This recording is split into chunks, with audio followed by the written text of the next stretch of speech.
Amém, irmãos? Nós damos sequência na nossa série sobre o verdadeiro Natal, o sentido do verdadeiro Natal.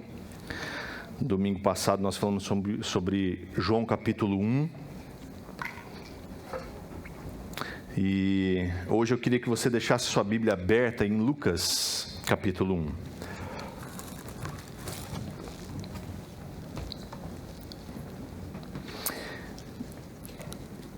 Vamos ver se dá certo aqui.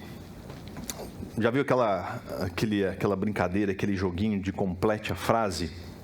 Vamos ver se eu consigo o resultado esperado aqui. Vamos lá. Complete a frase então. Natal é tempo de... Do quê? Festa, tá. Celebração, o que mais? Comunhão?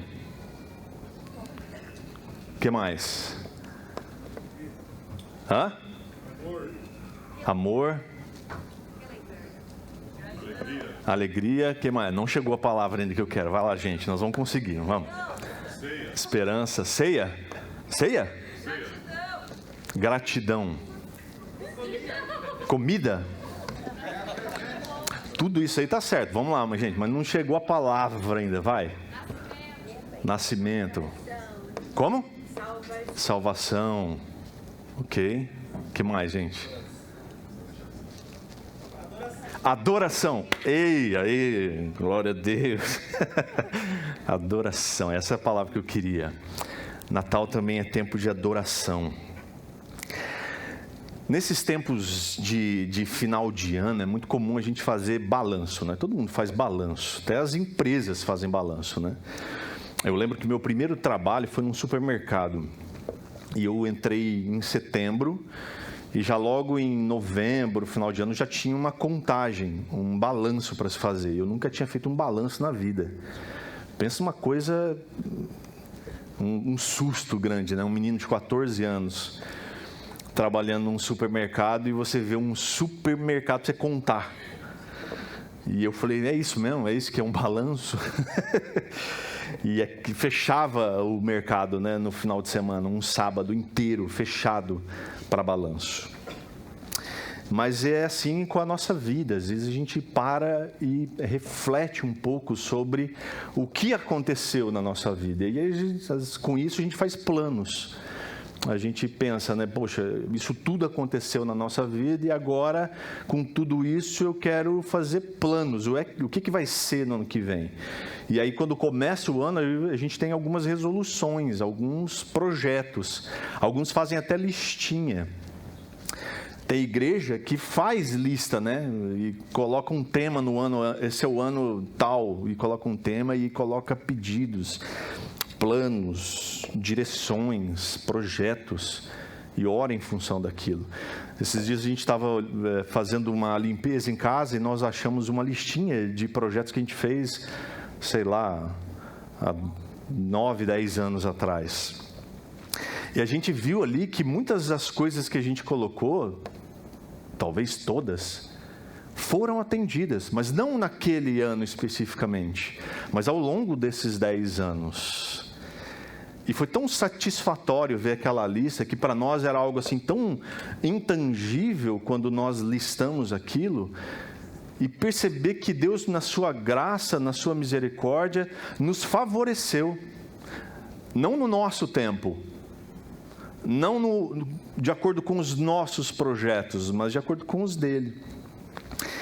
E aí a gente, pensando sobre isso e conversando com alguns amigos, pastores, missionários, sobre as realidades da igreja brasileira e de como a igreja vem até aqui, até esse momento, dezembro de 2022, passando pelo que passou, né, nesses últimos 2 anos, e percebendo o esvaziamento das igrejas, que é de forma geral. Você conversa com pastores de Londrina, de fora de Londrina, do Brasil todo, e a realidade é a mesma. O esvaziamento, mas uma coisa mais preocupante ainda, o esfriamento espiritual. não é só o fato das pessoas terem se acostumado com o culto online, mas o que isso provocou? Um esfriamento. Dizem que isso tudo é fruto da pandemia. Pode ser. Mas eu acho que, na verdade mesmo, a pandemia só acelerou aquilo que já estava em curso. Aquilo que já estava acontecendo. Em todas as áreas. Na tecnologia e também na vida espiritual. Então, sinceramente, eu creio que a pandemia tem parte nisso sim, mas como um acelerador daquilo que já estava em curso, daquilo que já estava acontecendo. Mas qual que é a solução para isso, então? A solução, eu entendo que é uma coisa muito simples, que a gente pode chamar de devoção. Devoção, é isso. Nós precisamos ser mais dedicados à palavra de Deus, nós precisamos ser mais dedicados à comunhão dos irmãos, e nós precisamos ser mais dedicados à oração. Eu tenho certeza absoluta de que se nós formos mais devotos, se nós formos mais obedientes nessas três coisas tão primárias, primordiais, essenciais na vida cristã, então pode ter certeza que o esfriamento espiritual nunca chegará à nossa tenda. Então o que eu e você precisamos é de um reavivamento. O que eu e você precisamos é de devoção a Deus. Por isso que eu insisti na palavra adoração. Porque eu e você precisamos adorar o Senhor, na sua essência, por quem Ele é. Não só pelo que Ele faz, mas por quem Ele é. Ele é Deus soberano. E Natal, para mim, representa isso. É interessante que, quando nós somos piedosos, quando nós somos devotos, certamente o resultado é que eu e você seremos, de verdade, verdadeiros adoradores. Assim como Jesus diz para a mulher samaritana, lá em João 4:23. Ele diz assim: mas está chegando a hora, e de fato já chegou, em que os verdadeiros adoradores adorarão o Pai em espírito e em verdade. O Pai procura pessoas que o adorem desse modo. Um parênteses aqui. É interessante essa conversa de Jesus com a mulher samaritana. Essa semana eu estava assistindo um episódio de uma série chamada The Chosen. Quem já assistiu essa série? The Chosen. Sério? Só isso? Gente, fica aqui o meu encorajamento para você. Assista a série. Essa série, para você ter uma ideia, ela já deve ter uns 3 anos, né? Uns 3 anos já, mas ela só funcionava em aplicativo de celular. Mas agora o Netflix comprou essa série, está lá no Netflix. E ela é uma bênção, porque ela é feita só com doações. Ela é uma série feita para que o Evangelho alcance as pessoas que não conhecem a Cristo ainda. Então está lá no Netflix, a primeira temporada, são 8 episódios. E no último episódio, é o episódio em que Jesus se encontra com a mulher samaritana. E na conversa dos dois ali, você conhece a história, essa mulher ela aparece ali no poço cansada, sobrecarregada, porque ela está ali indo ao meio-dia, num horário para não encontrar com ninguém, então ela está ali já cansada disso. Ela carrega um fardo. Ela está com sede, mas não é uma sede de água, é uma sede de vida. E aí Jesus faz um desafio para ela, ele diz: me dá um pouco de água. Ela vem com aquela conversa toda: como você, judeu, pode pedir água para mim que sou samaritana? E aí Jesus solta uma frase, diz assim: se eu te der a água que eu tenho para você beber, você nunca mais vai ter sede. E aí ela entra numa outra conversa e ela fala sobre adoração. Ela fala assim, mas vocês judeus falam que a adoração verdadeira é em Jerusalém. E nós dizemos que é aqui, em Gerizim. A adoração não é onde o templo está, ele diz, mas é onde Deus está. E mal ela sabia que diante dela estava o Rei da Glória, o Deus Criador. E aí ele se revela a ela, né? E naquele instante ela conhece o Messias, o Deus encarnado, o Deus Todo-Poderoso. Então aquele poço, aquele lugar, aquele momento, aquela circunstância se torna um lugar de adoração. Eu não tenho dúvidas de que a adoração, meus irmãos, é o resultado da intimidade. Só adora a Deus quem é íntimo dele. Só adora a Deus quem sabe quem ele é. Quanto mais você conhece a Deus, mais você quer adorá-lo. Quanto mais você anda com Deus, mais você quer passar tempo com ele. Quanto mais você se relaciona com ele, mais você se encanta com a majestade dele.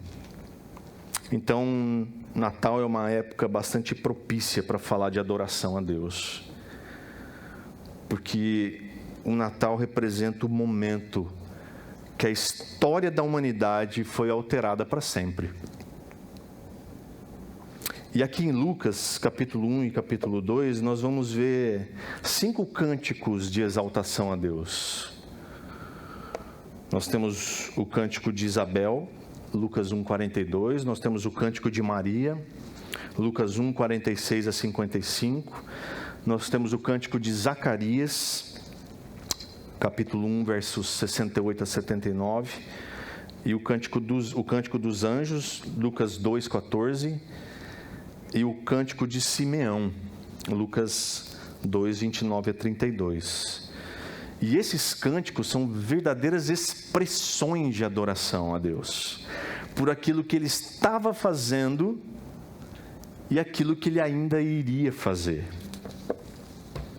Hoje nós vamos falar sobre o Magnificat, que é o cântico de Maria, que você pode ver ali dos versículos 46 a 55 de Lucas 1.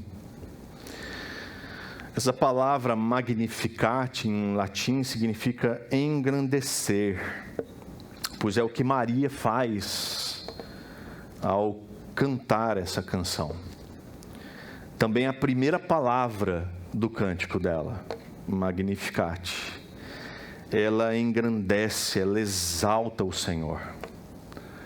O John Piper fala uma coisa muito interessante sobre isso. Ele diz assim: Maria vê claramente uma das coisas mais notáveis a respeito de Deus. Ele está prestes a mudar o curso de toda a história da humanidade. As 3 décadas mais importantes de todos os tempos estão prestes a começar. E onde está Deus? Ocupando-se com 2 mulheres humildes e desconhecidas, uma velha e estéril Isabel e uma jovem e virgem Maria. E Maria está tão comovida com esta visão de Deus, o amante dos humildes, que irrompe em canção, uma canção que chegou a ser conhecida como o Magnificat. Maria e Isabel são heroínas maravilhosas no relato de Lucas. Ele ama a fé dessas mulheres. Parece que a coisa que mais o impressiona e aquilo com que ele deseja impressionar Teófilo, o nobre leitor do seu evangelho, é a singeleza e a alegre humildade de Isabel e Maria, ao se submeterem ao seu Deus magnífico. Isabel diz: e de onde me provém que me venha visitar a mãe do meu Senhor? Lucas 1:43. E Maria diz: porque contemplou na humildade da sua serva. Lucas 1,48. As únicas pessoas cujas almas podem realmente magnificar o Senhor são pessoas como Isabel e Maria, pessoas que reconhecem sua condição humilde e estão maravilhadas pela condescendência de Deus magnífico. Então eu queria conversar com você sobre 3 razões do porquê Deus deve ser exaltado. Ano passado, eu falei sobre esse mesmo texto. E eu contei uma historinha aqui, não sei se você vai se lembrar, mas eu vou contar de novo. Há uns 3 anos atrás, nós colocamos no nosso carro umas crianças que a igreja estava ajudando a família. Um dos meninos, o Nicolas, ele nunca tinha ido no final de ano, no Natal, passear pela cidade. E nós passeamos com ele pela Gleba Palhano, na época de Natal, onde tem os enfeites e tal. Ele nunca tinha passado por lá. E conversando com as crianças no carro, eu olhei, ele estava atrás de mim, eu olhei assim, ele estava colado no vidro traseiro do carro, olhando para os prédios e para as luzes, maravilhado com aquilo.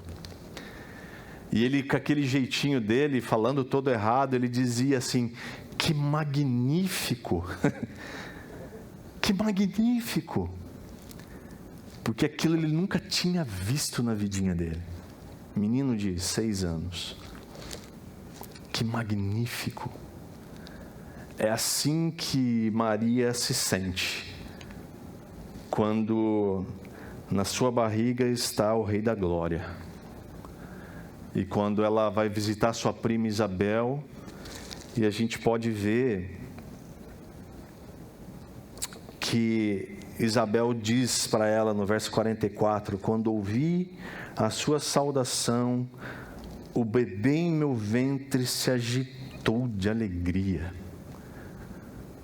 João Batista no ventre de Isabel se agita em alegria, em exaltação, porque no ventre de Maria estava o Rei da Glória, o Rei dos Reis, Senhor dos Senhores, soberano Deus. A gente acabou de cantar isso aqui.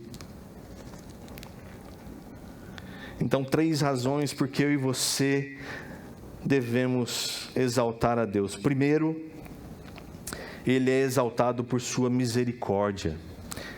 Leia comigo, por favor, os versos 46 a 50. Maria respondeu: minha alma exalta ao Senhor, como meu espírito se alegra em Deus, meu Salvador. Pois Ele observou sua humilde serva, de agora em diante todas as gerações me chamarão abençoada. Pois o poderoso é santo e fez grandes coisas por mim. Demonstra misericórdia a todos que o temem, geração após geração. Diante da saudação de Isabel, Maria, cheia de alegria, ela entoa um cântico, ela começa a cantar a Deus, ela começa a exultar a Deus, ela começa a engrandecer a Deus. E a primeira palavra que sai da boca dela é magnífico. A minha alma exalta o Senhor, meu espírito se alegra. Maria, ela está dizendo que na sua inteireza, na inteireza do seu ser, ela engrandece, ela exalta ao Senhor e Salvador. Maria não cabe em si mesma, mas ela está maravilhada com o que Deus está fazendo e ainda vai fazer. Ela está inteira na adoração.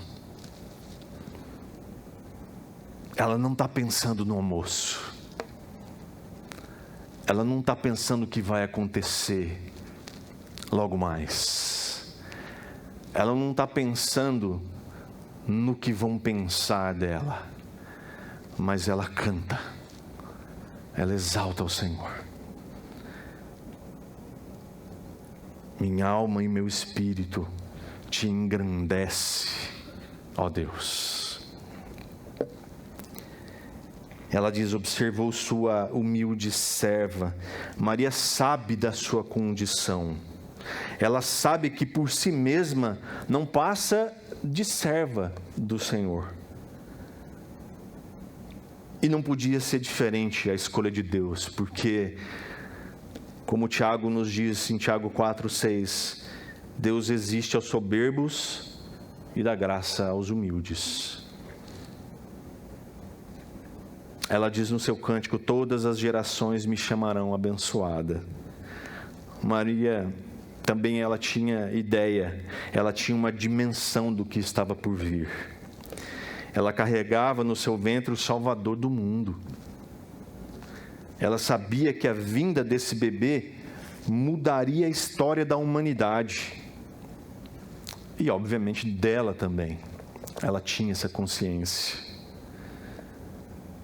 Ela diz: o poderoso é santo e faz grandes coisas por mim.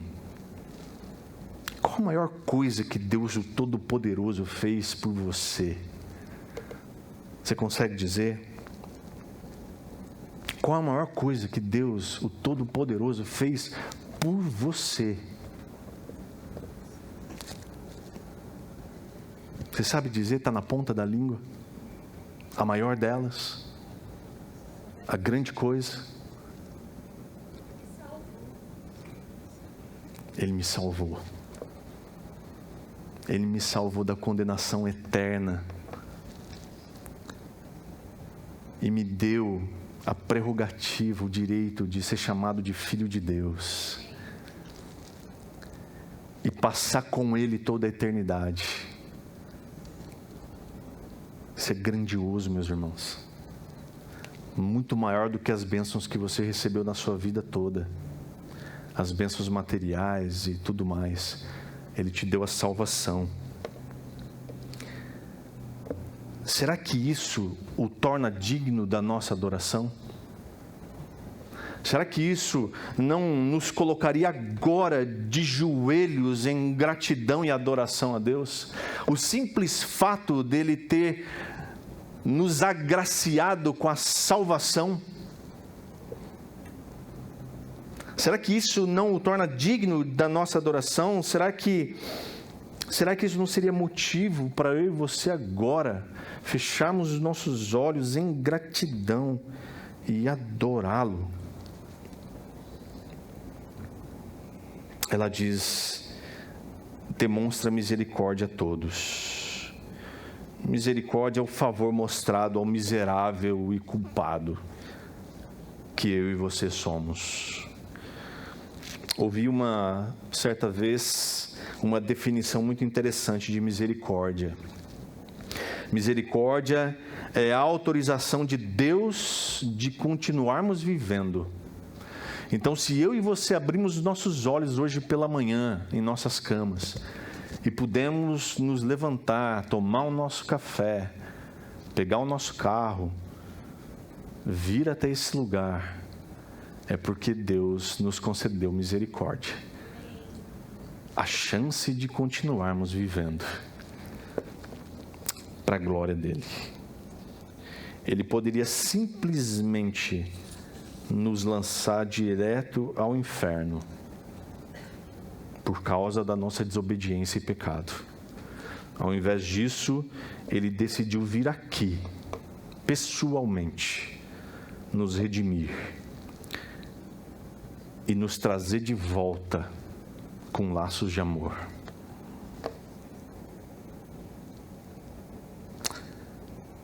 Acompanha comigo versos 51 e 53. A segunda razão é que ele é exaltado pelo seu poder. Versos 51 a 53 diz assim: o seu braço poderoso fez coisas tremendas, dispersou os orgulhosos e os arrogantes, derrubou o príncipe de seus tronos e exaltou os humildes. Encheu de coisas boas os famintos e despediu de mãos vazias os ricos. Seu braço poderoso fez coisas tremendas. O braço é símbolo de força. Essa expressão dá a ideia do vigor de Deus, do domínio de Deus. Então Maria, ela continua na sua exaltação, mas agora ela dá essa ênfase no poder desse Deus grandioso.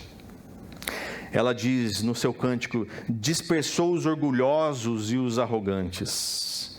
Aqui é como se Deus passasse por uma peneira. Você já viu alguém peneirar café?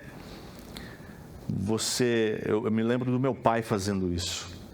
Ele peneirava o café e era muito interessante como ele jogava aquele café para o alto e o vento fazia o trabalho de levar a palha do café embora. Então, caía de volta na peneira só os grãos. E ele fazia isso mais uma vez, e mais uma vez, e mais uma vez, até que na peneira só sobrasse os grãos limpos, sem palha.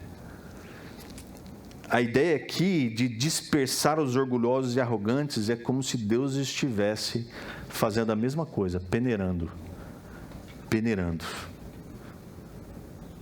para que no final sobre apenas aqueles quem Ele quer, porque a palha está sendo dispersada. E a ideia dos orgulhosos e arrogantes é de que eles sejam palha. Ela também diz que Ele derrubou príncipes e exaltou os humildes. Deus dá mostras disso ao escolher essa menina humilde. Ele escolhe Maria para gerar o Cristo. Jesus não nasceu num palácio. Jesus não nasceu num lugar suntuoso. Ele não veio de uma família importante, mas ele nasceu humildemente. Porque é assim que Deus faz, Ele escolhe as coisas loucas deste mundo para envergonhar as sábias. E é por isso que o Rei da Glória nasce num curral.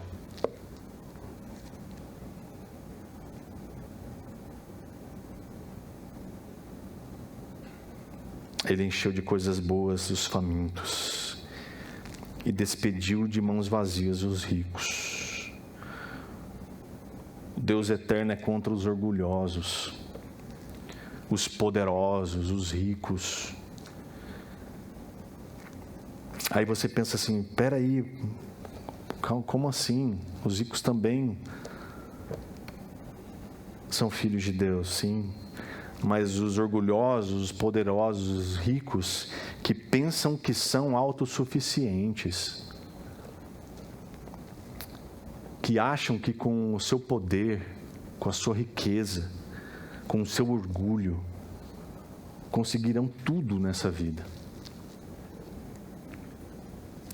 Por outro lado, ele defende os humildes e os famintos, porque esses reconhecem que precisam de Deus. Mas há famintos também que vivem distantes de Deus. A verdade é que Deus ama aqueles que dependem dEle, que amam viver na dependência dEle, para todas as coisas. Para todas as coisas, até as mínimas coisas. Até pelo fato de acordarmos de manhã e levantar da nossa cama. Porque se não fosse por Ele, sua graça e bondade, certamente não estaríamos aqui. Coisa boa é depender de um Deus todo-poderoso, que olha e que age com poder e graça em favor dos que reconhecem que dependem dEle. Por último, Ele é exaltado por sua fidelidade.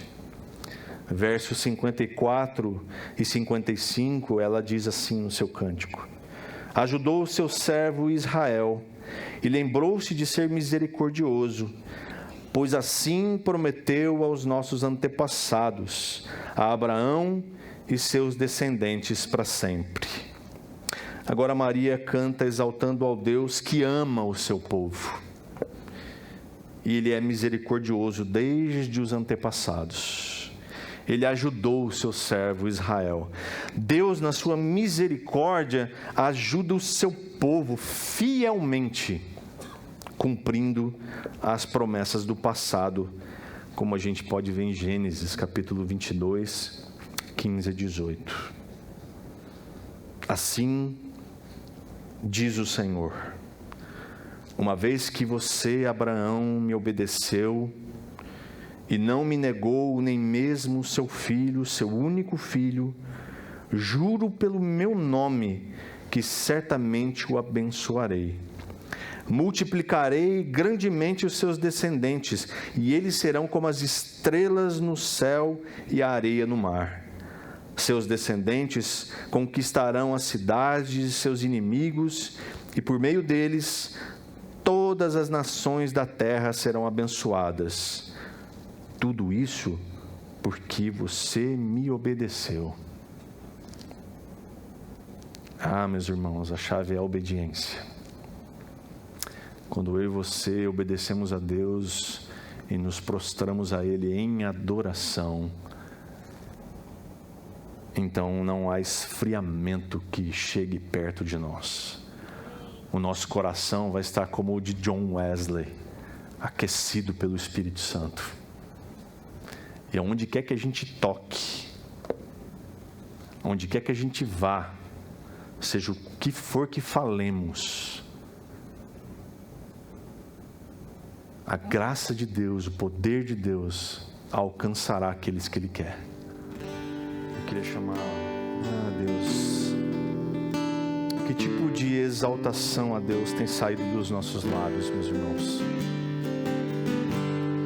Que tipo de exaltação tem brotado da nossa conduta diariamente? Será que, sabendo que Deus está à procura de verdadeiros adoradores, eu e você estamos sendo achados? Será que Ele tem escutado de nós cânticos sinceros de louvor pelas suas misericórdias, pelo seu poder e pela sua fidelidade? Talvez você veio aqui nessa manhã sem entender muito bem o que é exaltação, a adoração ao Cordeiro Jesus. Talvez você ainda não compreende direito sobre o senhorio de Jesus. Essa é a hora de você conhecer Jesus intimamente, porque só adora quem conhece intimamente. Talvez essa é a hora de você se lançar e lançar a sua vida nas mãos do Criador, nas mãos daquele que te criou, que conhece você desde o ventre da sua mãe, e deixar Ele conduzir a sua vida, deixar Ele ser o Senhor da sua vida. E você pode fazer isso agora. Basta você confessar Jesus Cristo como seu Senhor e Salvador, e reconhecer em seu coração que Deus o enviou. E a palavra de Deus diz que você fazendo isso, você é salvo. Mas talvez você veio aqui nessa manhã precisando se reconciliar com Deus, porque você andou distante dEle. Você sabe de tudo isso, você sabe que Ele deve ser adorado, mas você andou distante dEle, como o filho pródigo, que foi para o mundo e gastou tudo o que tinha. Mas eu quero te dizer que da mesma forma que aquele homem da parábola estava esperando pelo filho, Deus também está te esperando nessa manhã, de braços abertos, disposto a te abraçar e te beijar, e se alegrar porque o filho voltou para casa. Se você está nessa condição, Jesus vai ser adorado com a sua entrega, e a sua entrega total, com inteireza. Então você pode se lançar nos braços do Pai. Mas você está aqui talvez já compreendendo tudo isso, e você também não se julga distante do Senhor, mas você precisa desse reavivamento, de que o Espírito enche a sua vida. Então essa é a hora para vocês todos Eu queria que você se colocasse de pé nessa hora. Talvez você precise de cura. Não cura para o seu corpo, mas cura para o seu espírito. Talvez você precisa que o Senhor toque em seu coração e o faça aquecer. Essa também é a sua hora. Então eu quero convidar você nessa hora a colocar o seu coração nas mãos do Criador, que é capaz de transformar a sua vida, que é capaz de mudar a sua vida para sempre. E orar comigo agora. Senhor,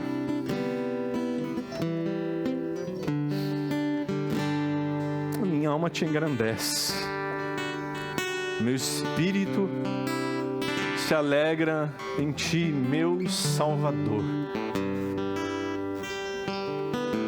Ah, como é bom, Senhor, confiar a minha vida no Deus Todo-Poderoso, Criador de todas as coisas, que conhece-me no íntimo, no mais profundo do meu coração. Por isso, Deus, nessa manhã eu quero entregar a minha vida ao Senhor, de uma forma, Deus, total, verdadeira, genuína, definitiva, e declarar que Tu és meu Senhor Jesus e meu Salvador. Então, Senhor Jesus, vem fazer morada em meu coração. Eu não quero um Deus de visitações, um Deus que me relaciono uma vez por semana, 2 vezes por mês, ou quando dá. Mas eu quero, Senhor, um Deus que habite em meu coração, perpetuamente, todos os dias, todas as horas da minha vida. Que o meu coração se alegre em Ti, ó Jesus, meu Senhor. Obrigado, Deus, pela Tua palavra. Obrigado, Senhor, porque um dia o Senhor se esvaziou da Sua glória e veio habitar entre nós. E consigo trouxe a salvação, para que nós pudéssemos estar aqui hoje, celebrando e adorando o Teu santo nome. E é por isso que o Teu nome, Jesus, é doce como mel. E é por isso que o Teu nome, Jesus, não sai da nossa boca. Ah, Deus, obrigado, Senhor. Que o amor de Deus, o nosso Pai, nos cubra todos os dias com esse amor tão grandioso, tão envolvente, que nos atrai todos os dias. Que a graça do Filho nos faça lembrar todos os dias de que o Senhor entregou sua vida naquela cruz por cada um de nós, e o seu sangue derramado nos limpa de todo pecado. E que a comunhão do Espírito Santo nos una a Ti e uns aos outros, para a honra e glória do Senhor. Amém. Amém. Que Deus abençoe a sua vida. Que Deus te dê um domingo cheio de graça, cheio de virtudes, cheio de amor. E que essa semana seja uma semana que você possa exultar, engrandecer, magnificar o nome do Senhor Jesus na sua vida. Que Deus te abençoe.